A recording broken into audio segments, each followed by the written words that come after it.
பகவத்கீதை அத்தியாயம் 7 பதம் 14 தெய்வீ ஏஷா குண மயி மம மாயா துரத்யயா மாம் ஏவ ஏ பிரபத்யந்தே மாயாம் ஏதாம் தரந்தித்தே.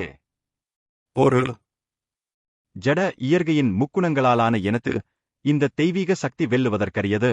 ஆனால் என்னிடம் சரணடைந்தோர் இதனை எளிதில் கடக்கலாம்.